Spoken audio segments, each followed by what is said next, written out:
Yes. So in this Matthew chapter 2, the flight to Egypt, there you will find a reference on the commentary in the New American Bible. That commentary, if you read, flee to Egypt was in traditional, Egypt was a traditional place of refuge for those fleeing from Palestine. But, pay attention now, but the main reason why the child to be taken to Egypt is that he may relive the Exodus experience of Israel.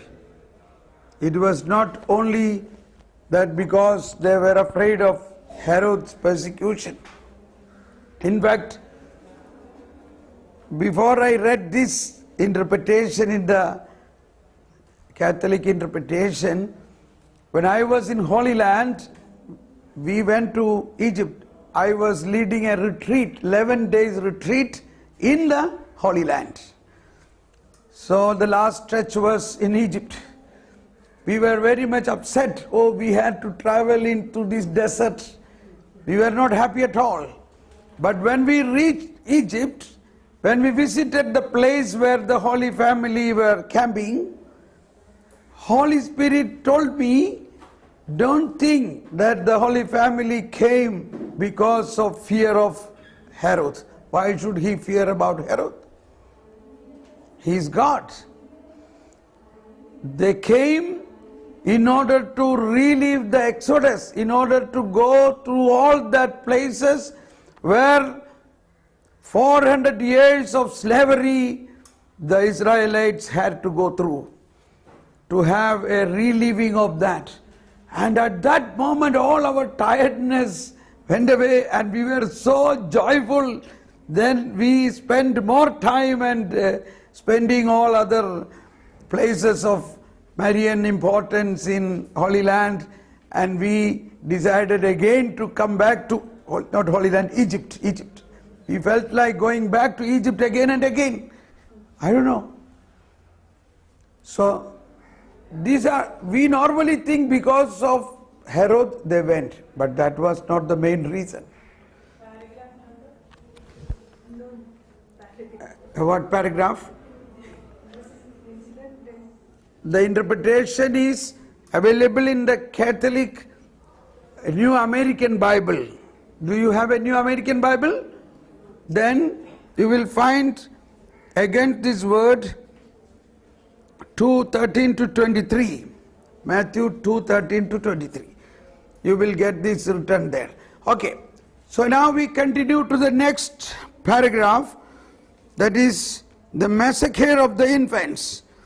When Herod realized that he had been deceived by the Magi, he became furious. He ordered the massacre of all the boys in Bethlehem and in the vicinity, 2 years old and under, in accordance with the time he had ascertained from the Magi. Then was fulfilled what has been said through Jeremiah the prophet. A voice was heard in Ramah, sobbing and loud lamentation, Rachel weeping for her children, and she would not be consoled since they were no more. So that Jeremiah prophecy is fulfilled. And then returned from Egypt. Verse 19.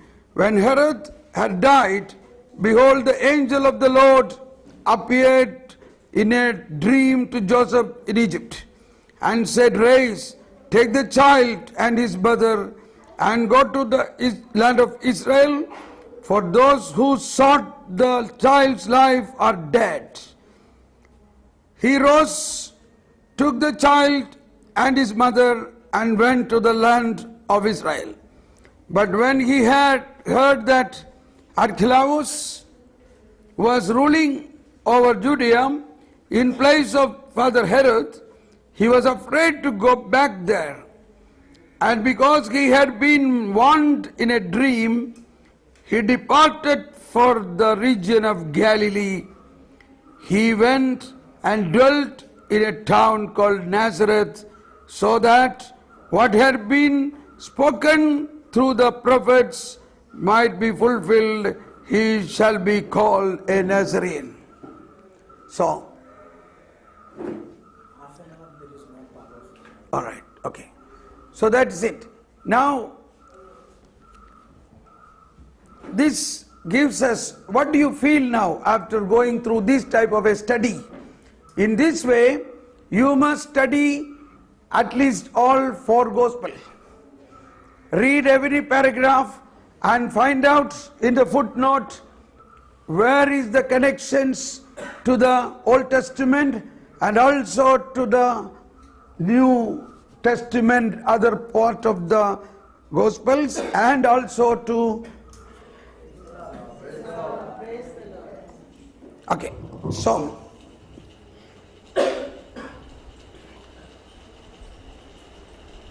I hope you all heard my voice without mic.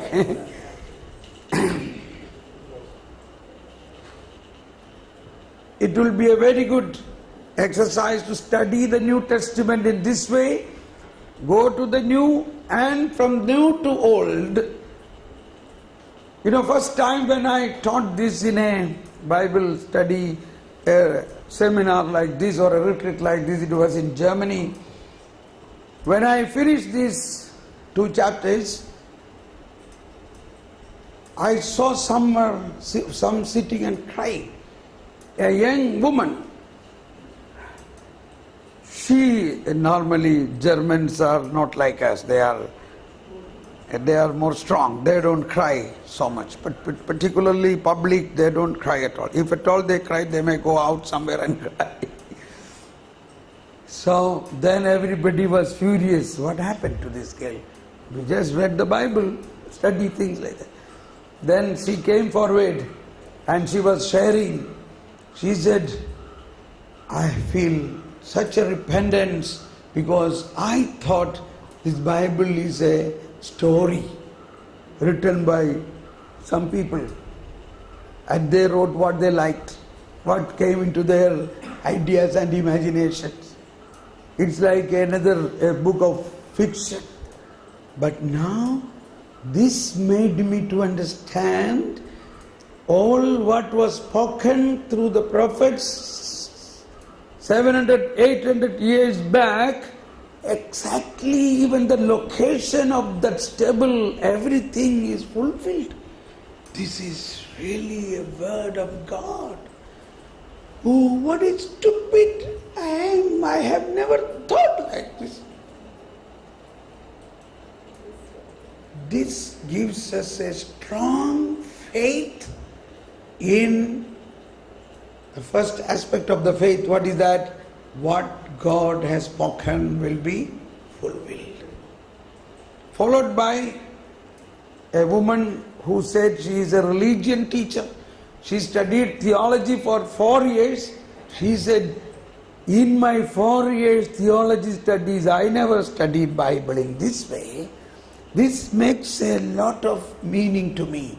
Even in these 2 chapters when we read, it gives me such a conviction. Yes, this is something very interesting and very convincing, and this is the work and the Holy Spirit.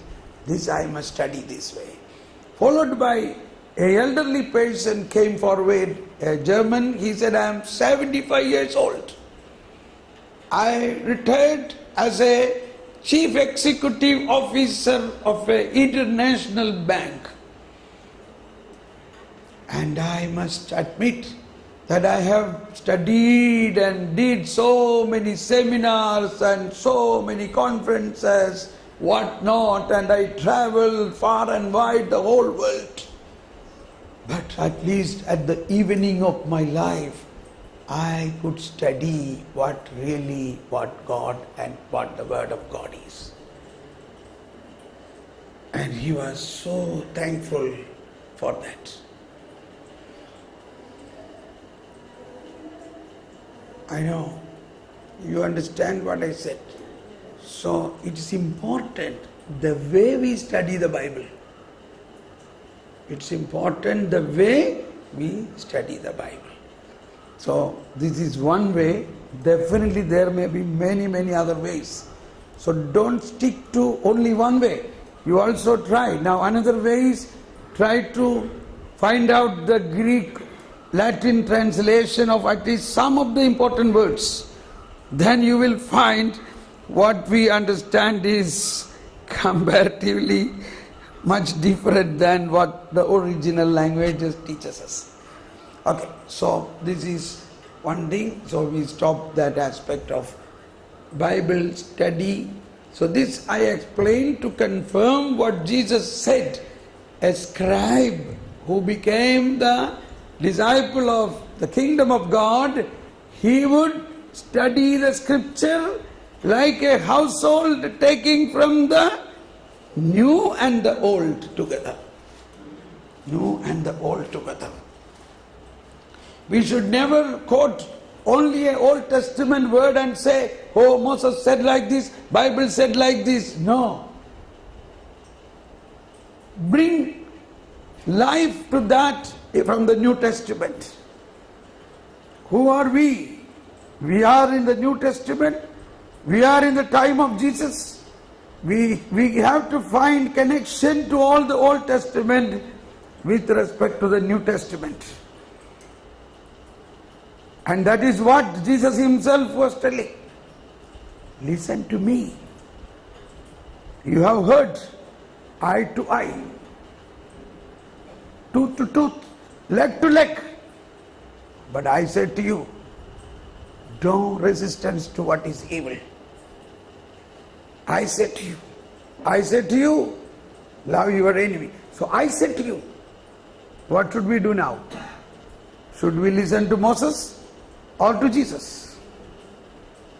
So this is the way I am not depriving Moses. We heard today's reading from Deuteronomy that Moses himself is telling, the Lord said to me, there will be a prophet coming from your own kings, and you should listen to him.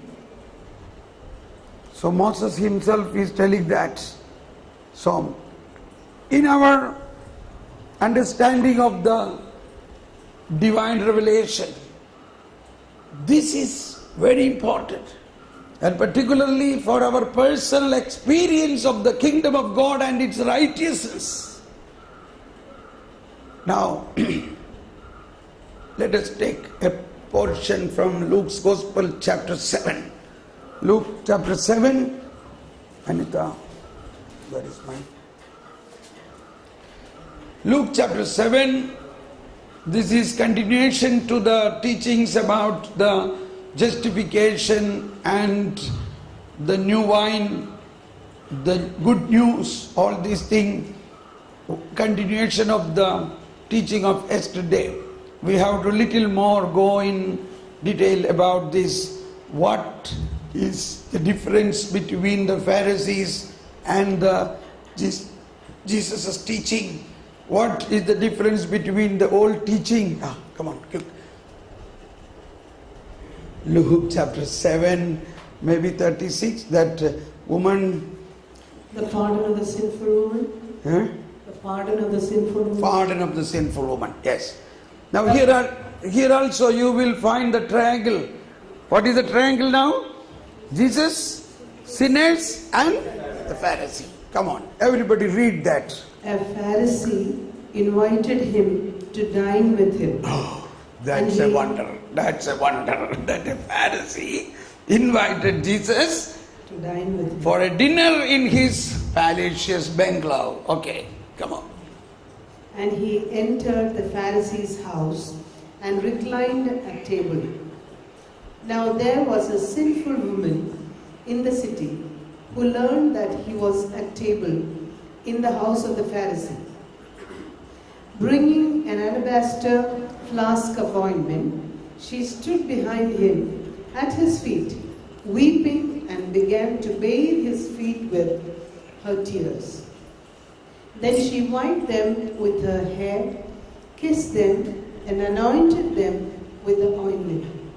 When the Pharisee who had invited him saw this, he said to himself, if this man were a prophet, he would know who and what sort of woman this is who is touching him, that she is a sinner. Jesus said to him in reply, Simon, I have something to say to you. Tell me, teacher, he said. 2 people were in debt to a certain creditor. One owed 500 days' wages, and the other owed 50. Since they were unable to repay the debt, he forgave it for both. Which of them will love him more? Simon said in reply, the one, I suppose, whose larger debt was forgiven. He said to him, you have judged rightly. Then he returned to the woman and said to Simon, do you see this woman? When I entered your house, you did not give me water for my feet, but she has bathed them with her tears and wiped them with her hair. You did not give me a kiss, but she has not ceased kissing my feet since the time I entered. You did not anoint my head with oil, but she anointed my feet with ointment. So I tell you, her many sins have been forgiven, hence she has shown great love. But the one to whom little is forgiven loves little. He said to her, your sins are forgiven. The others at table said to themselves, who is this who even forgives sins?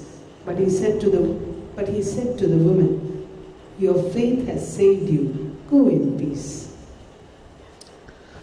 Praise the Lord. Praise the Lord. There is a lot things to learn out of this event. This is not a parable, this is a real incident. So, Jesus, from his part, he loved Pharisees too. He has no difficulty to love anybody. He has come for everybody. So that is a sign, in spite of Pharisees are strict in obeying the Moses' law and not liking the way of Jesus, still Jesus loves them. Understand it? He is ready to go even to the house of a Pharisee and eat and drink with him too. So there is no partiality for Jesus. And while he was in his house, how dare this woman, a famous woman of the town, or rather famous in the sense, a sinful woman of the town, stormed inside the house of a Pharisee. This is actually forbidden. But her love for Jesus was so strong, it is greater than everything. That's the point. She came in and she began to love him, expressing her love to Jesus. She anointed him, his feet. Then She stood behind him at his feet, weeping, and began to bathe his feet with her tears. Then she wiped them with her hair, kissed them, and anointed them with the ointment. When the Pharisee who had invited him saw this, he said to himself, he did not say loud, okay? He said to himself, only in his heart. But for Jesus, it is as if, that's why Jesus understand, even when you imagine, when you think about Jesus, understand. You don't have to say it. He said himself, means in his mind he thought. What is that he thought? If this man were a prophet, he would know who and what sort of woman this is who is touching him, that she is a sinner. That thought, that very thought of a Pharisee.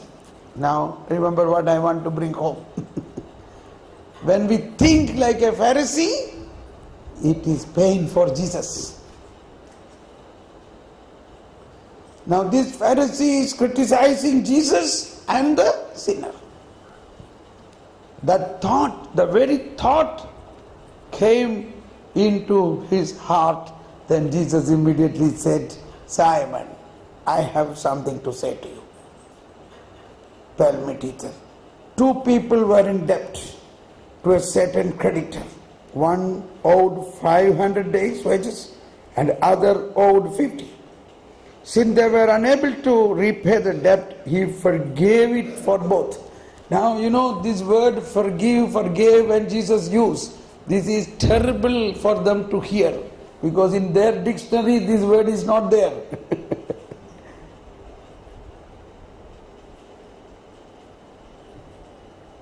In their law, there is no question of forgiveness. And which of them will love him more?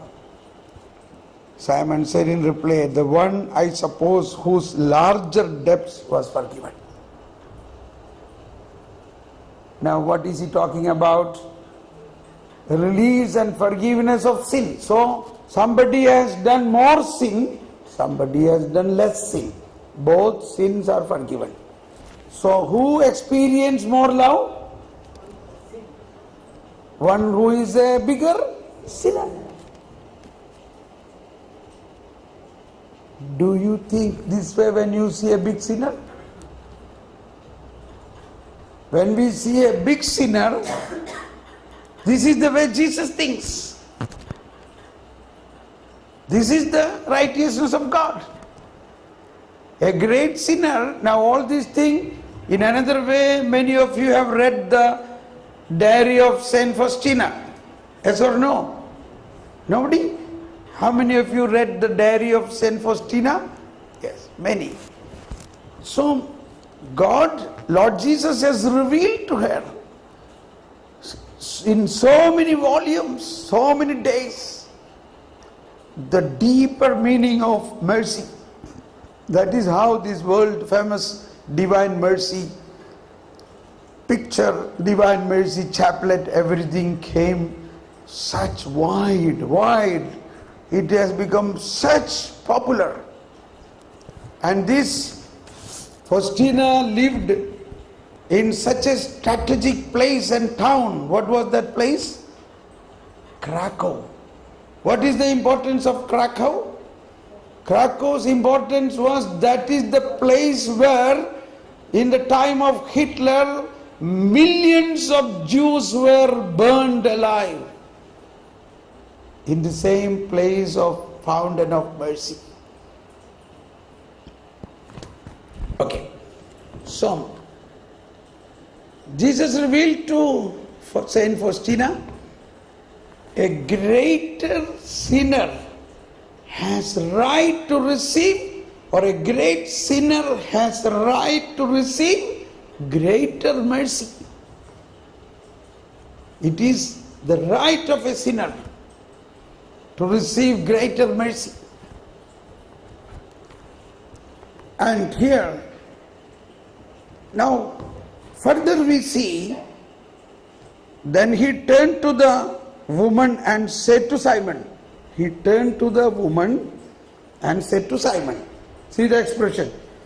He looked to the woman and said to Simon, do you see this woman? When I entered your house, you did not give me water for my feet. That is a customary to their friendship, but he did not do that. But she has bathed them with her tears and wiped them with her hair. These are expressions of great love. You did not give me a kiss, but she has not ceased kissing my feet since the time I entered. You did not anoint my head with oil, but she anointed my feet with ointment. So I tell you, see, what is the type of confession she had now?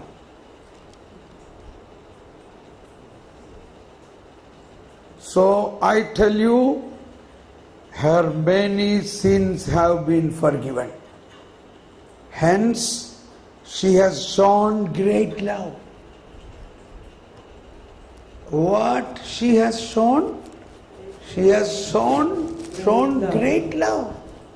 When she loved Jesus, His love poured out in her and all her sins are forgiven. Yes, Lord. Surely Jesus knew her heart. Jesus knew her heart, how she was repenting. So there are several points. One point what Jesus pointed out here is her great love for Jesus. And that expression of love was shown through her physical action. But something which Jesus has not told here is what means the tears. What is the meaning of her tears? The meaning of the tears in itself has one part is the love for Jesus and another part is her repentance. So her repentance, repentance is not because of fear. Repentance is because of love. Repentance with great love for Jesus. And then the third point is faith. So the last Jesus said, your faith has saved you. Go in peace. So finally, how the salvation she received? Through faith. Now, they are in the house of Simon, a Pharisee, who is strictly obeying the law. But Jesus did not say to him, you are saved. Or you received salvation because you invited me, you gave me one good meal. That is not the criteria. And another point which you must excuse me, I am repeatedly saying this. So I tell you, her many sins have been forgiven. Hence, he said to her, the others. So again, he said to her, your sins are forgiven. Your sins are forgiven. Now the confession is over. The others at the table said to themselves, that is the Pharisees, they started telling, who is this man? Who is this who even forgives sins? For them it is terrible to forgive sins. So, from this parable or from this incident, we have to learn everything in this new perspective. Jesus forgiven her because she loved Jesus. What is that?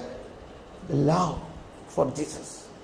And second, Jesus said, you are saved because she believed Jesus can forgive sins. Only Jesus can take away sins. In spite of such tremendous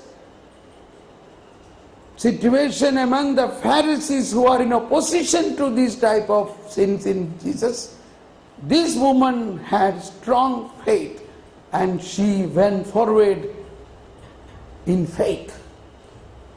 To go into the house of a Pharisee to see Jesus is expression of love and faith. Like this, when you interpret each passages in the New Testament in this perspective, you will find this is different than the Old Testament. This is different than the Moses' teaching. This is different than the Pharisees' teaching. And this is how we experience the beauty of salvation we already have. We already received it. We stop here now. Let us thank God once again. So we stop here and go for tea and come back, or tea, not tea, hot water.